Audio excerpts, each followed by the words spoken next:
Hello दोस्तों, कैसे हैं आप सभी। मैं राज आर्य, स्वागत है आपका आपके अपने परिवार मिशन सरकारी मोहर में। दोस्तों, हमारी क्लास है बायोलॉजी की, जिसमें हम पढ़ रहे हैं जेनेटिक्स।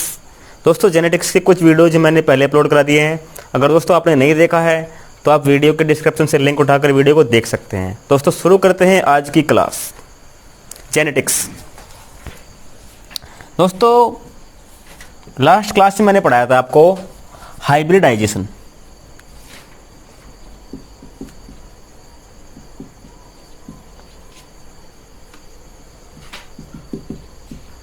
यानी संकरण। दोस्तों, लास्ट क्लास में जो है इसकी मैंने परिभाषा लिखा दी थी आपको। अब बात करते हैं इसके टाइप की कि यानी संकरण हमारा कितने प्रकार से हो सकता है। दोस्तों, संकरण जो है हम ज़्यादा नहीं, मेनली दो प्रकार से करते हैं। पहला है हमारा mono hybrid cross, mono hybrid cross, Hindi में एकल संकर संकरण। ठीक है दोस्तों, अब इसकी बात करें मोनो हाइब्रिड क्रॉस है क्या हमारा। दोस्तों, हम इसमें किसी पौधे के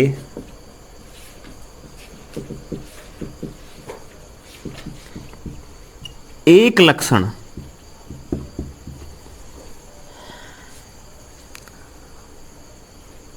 के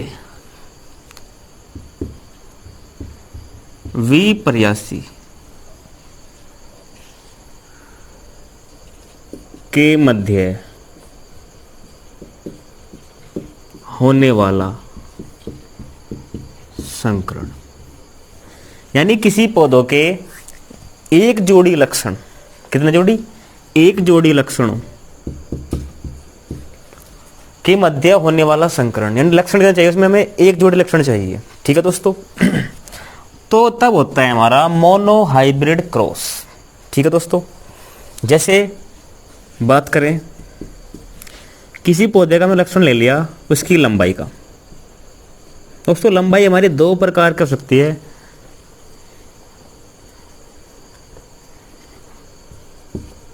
तो लंबा और दूसरा बोना। लंबे को लिखते हैं हम कैपिटल टी से और बोने को लिखते हैं हम स्मॉल टी से। दोस्तों, मैंने बताया था ये जो हमारे लक्षण है, जीन होते हैं, ये हमेशा जोड़े में रहते हैं।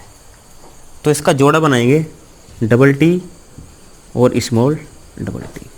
जब इनका संकरण कराएंगे तो हमें प्राप्त होगा कैपिटल टी और स्मॉल टी, और ये जो हमें प्राप्त होता है इसे बोलते हैं हम F1PD। दोस्तों, जो पहले क्लास कराई थी मैंने बताया था अगर दोनों लक्षण हमारे सेम है तो हम उसे बोलते हैं समयुग्मजी या शुद्ध बोल देंगे।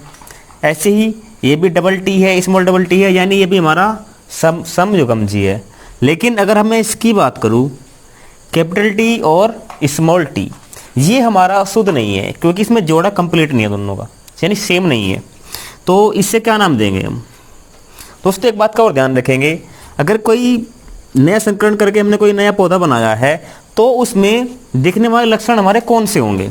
दोस्तों, जो भी हमारा कैपिटल टी होगा, जो भी हमारा लक्षण कैपिटल में होगा वही हमें उसमें प्रदर्शित होगा। जैसे इसमें दिया है कैपिटल टी और स्मॉल टी, तो कैपिटल टी हमारा क्या दर्शाता है, लंबाई को।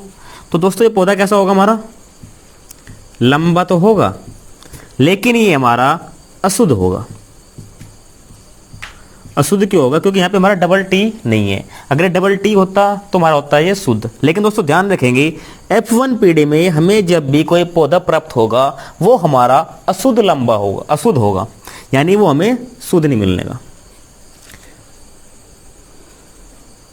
या इसका दूसरा नाम और बोल देते हैं हम विषम युग्मजी,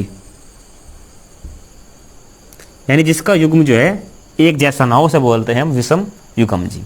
दोस्तों, मोनो हाइब्रिड में जो मेनली दो क्वेश्चन बनते हैं वो पूछ लेता है कि मोनो हाइब्रिड में जीनोटाइप और हमारे फेनोटाइप क्या क्या होते हैं। तो पहले बात करते हैं हम फेनोटाइप की। दोस्तों मैनुअली याद रख लेंगे जीनोटाइप रेशियो और सेकेंड फिनोटाइप रेशियो। दोस्तों अगर फिनोटाइप रेशियो की बात करूं वो होता है हमारा 3:1। फिनोटाइप रेशियो होता है हमारा 3:1 किसके लिए? मोनोहाइब्रिड क्रॉस के लिए, या हिंदी बोल देंगे उसे एकल संकरण संकर। और दूसरा होता है हमारा, दोनों सेम हो गए हैं, जीनोटाइप, इसे बोलते हैं हम जीनोटाइप रेशियो। दोस्तों अगर जीनोटाइप रेशियो की बात करें ये होता है हमारा 1:2:2:1, सॉरी 1:2:1, ये होता है हमारा जीनोटाइप रेशियो किसके लिए? एकल संकरण संकर के लिए, एकल संकर संकरण के लिए। ठीक है दोस्तों। दोस्तों एक क्वेश्चन बनता है कि F1 से यानी F1 पीढ़ी से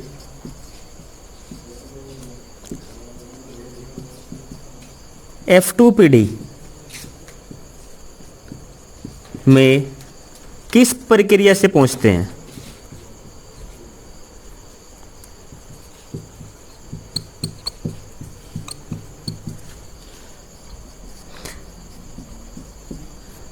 यानी दोस्तों F1 पीढ़ी से F2 पीढ़ी हमें किस प्रकार प्राप्त होती है?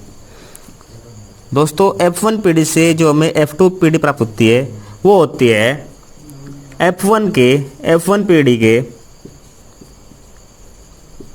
स्वयं प्रजनन से। किससे दोस्तों? F1 पीढ़ी के स्वयं प्रजनन से। यानी F1 पीढ़ी के ही हम 2 पौधे लेंगे और उनसे जो हमारी नई पीढ़ी बनकर मिलेगी हमें, उसे बोलते हैं हम F2 पीढ़ी। ठीक है दोस्तों, अब बात करते हैं, हमारा कंप्लीट हो गया है मोनो हाइब्रिड क्रॉस। अब हाइब्रिडाइजेशन का दूसरा टाइप देखते हैं।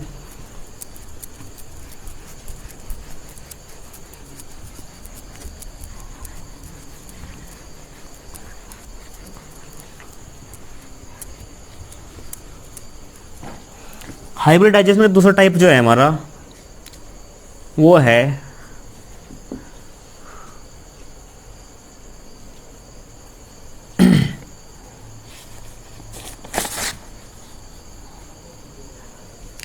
डाई हाइब्रिड क्रॉस, हिंदी में द्विसंकर संकरण।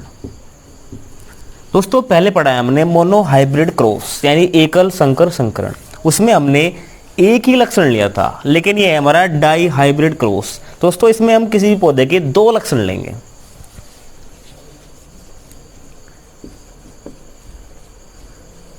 किसी भी पौधे के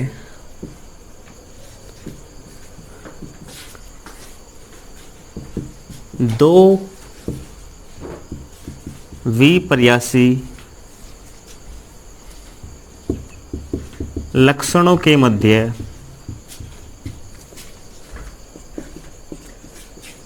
होने वाला संकरण। ठीक है दोस्तों, ये होता है हमारा किसी भी पौधे के 2 लक्षणों के बीच में, और वे 2 लक्षण कैसे होंगे? हमारे विपर्यासी यानी विपरीत, एक दूसरे के अपोजिट। दोस्तों इसमें भी हमारा पूछता है जीनोटाइप रेशियो और फिनोटाइप रेशियो।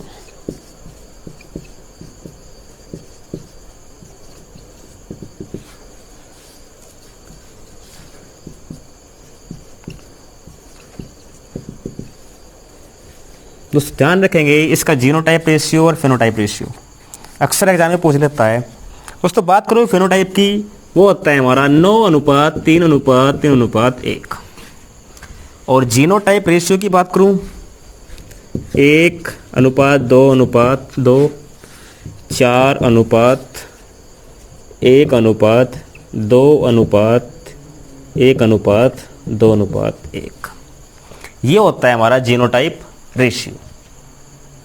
ठीक है दोस्तों, इनसे क्वेश्चन ये बनता है हमारा कि डी हाइब्रिड क्रॉस में हमारा जीनोटाइप रेशियो क्या होता है और हमारा फेनोटाइप रेशियो क्या होता है। ठीक है दोस्तों, तो आप इन्हें अच्छे से याद कर लेना। अगर इन्हें हम निकालने बैठेंगे तो काफ़ी टाइम लग जाएगा, एक क्लास मुझे फिर इसकी अलग से करनी पड़ेगी। दोस्तों आगे बढ़ते हैं। मेंडल के नियम। दोस्तों मेंडल ने जो है जेनेटिक्स के 3 नियम दिए हैं। बात करते हैं हम मेंडल के पहले नियम की।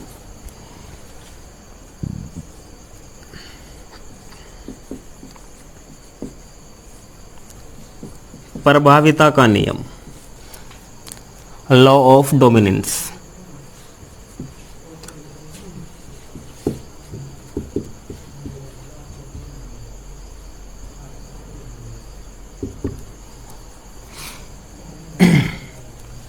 Law of dominance.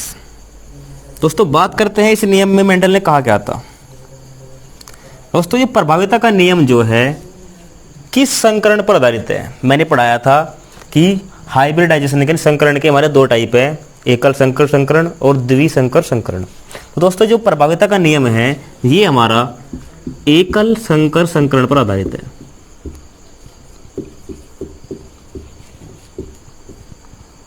पर आधारित।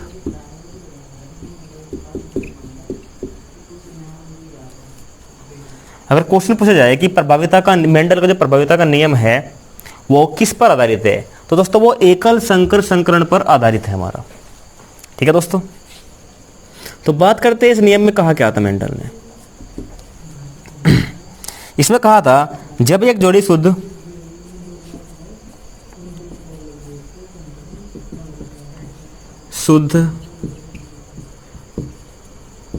विपर्यासी लक्षण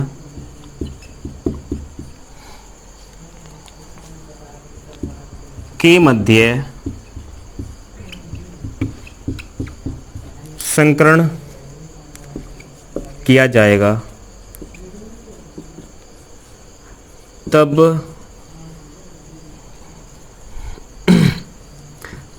F1 पीढ़ी में प्रदर्शित होने वाले लक्षण प्रभावी लक्षण होंगे। ठीक है दोस्तों, और अन्य जो होंगे, जो अन्य लक्षण होंगे वे होंगे हमारे अप्रभावी लक्षण। ठीक है दोस्तों, मान लेते हैं जैसे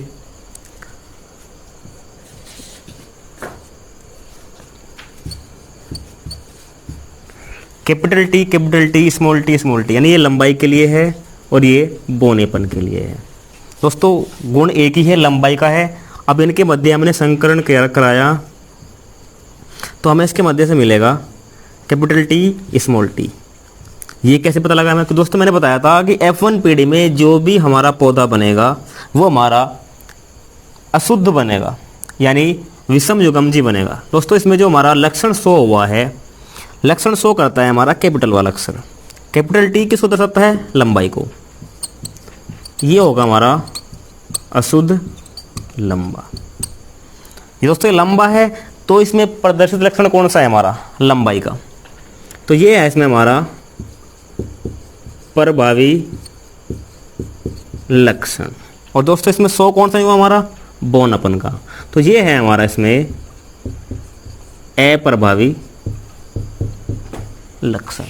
ठीक है दोस्तों, यानी जब प्रभावी लक्षण और अप्रभावी लक्षण का जो हम संकरण कराएंगे तो उत्पादित पौधे में हमारे जो हैं प्रभावी लक्षण ही दिखाई देंगे, अप्रभावी लक्षण जो है हमारे छिप जाएंगे, यानी वे हमें नहीं दिखाई देंगे।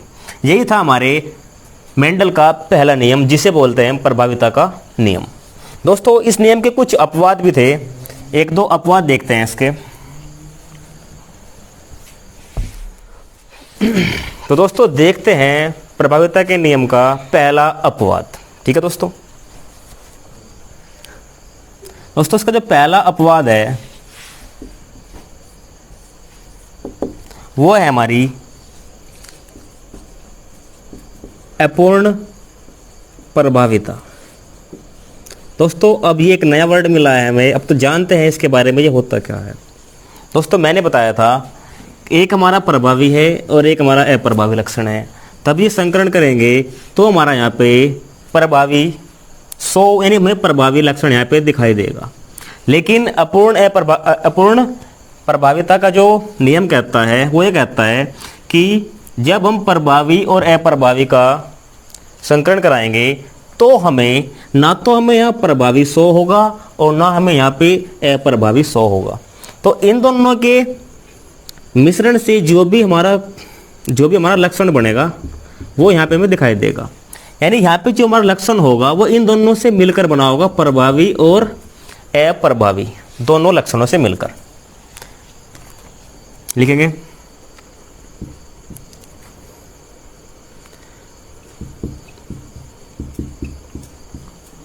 जब एक जोड़ी लक्षणों के मध्य संकरण कराया जाता है तब प्रभावी और अप्रभावी लक्षण संयुक्त होकर अन्य लक्षण प्रदर्शित करते हैं। यानी प्रभावी और अप्रभावी जो है इकट्ठे होकर एक नया लक्षण यहाँ पे प्रदर्शित करेंगे। यही है हमारा अपूर्ण प्रभाविता का नियम। दोस्तों एग्जाम्पल के माध्यम से देखते हैं। जैसे लक्षण है हमारा फूल का रंग।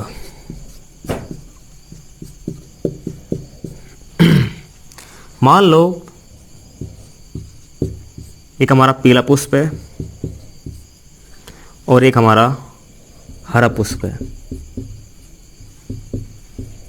ये हमारा प्रभावी है और ये हमारा अप्रभावी है। अब हमने इनके बीच संकरण कराया तो अपूर्ण प्रभाविता का नियम क्या करता है, यानी पीला और हरा ये दोनों रंग जो है मिलकर जो है एक अपना अलग ही रंग देंगे। ना तो हमें यहाँ पे कंप्लीट पीला मिलेगा ना यहाँ पे हमें कंप्लीट हरा मिलेगा। इन दोनों के मिश्रण से मिलकर जो रंग बनेगा वो हमें यहाँ पे मिलेगा। तो यहाँ पे रंग मान लेते हैं हम जैसे दोनों का मिश्रण।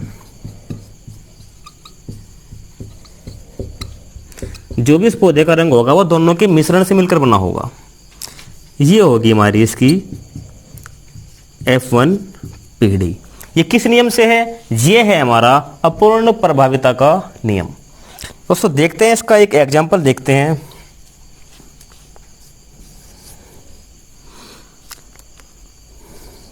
एक पौधा है मिराबिलिस जलापा, या इसका शॉर्ट नेम है 4 o'clock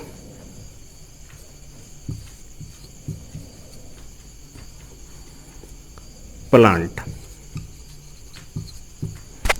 4 बजे का पौधा, मिराबिलिस जलापा बोल दें या 4 o'clock प्लांट बोल दें। दोस्तों एग्जाम्पल पूछा जाता है कि मिराबिलिस जलापा या 4 o'clock प्लांट किस नियम को प्रदर्शित करता है। ये प्रदर्शित करता है हमारा अपूर्ण प्रभाविता के नियम को। इसमें होता क्या है दोस्तों, जैसे इस पौधे का जो मेंडल ने बताया था जिसका प्रभावी रंग है वो है हमारा लाल, ये है प्रभावी, और इसका जो अप्रभावी रंग है वो है हमारा वाइट। तो दोस्तों जब इनका संकरण कराएंगे, ये हमारा है अप्रभावी। तो दोस्तों जब इसका संकरण कराएंगे तो मेंडल के नियम, पहले नियम प्रभाविता के नियम से क्या होता है कि हमें प्रभावी लक्षण यानी हमें रेड कलर यहाँ पर मिलना चाहिए था, लेकिन ये हमारा अपूर्ण प्रभाविता में आता है। तो यहाँ पे ये रेड कलर को ना शो करके ये यहाँ पे रंग प्रदर्शित करता है हमें पिंक,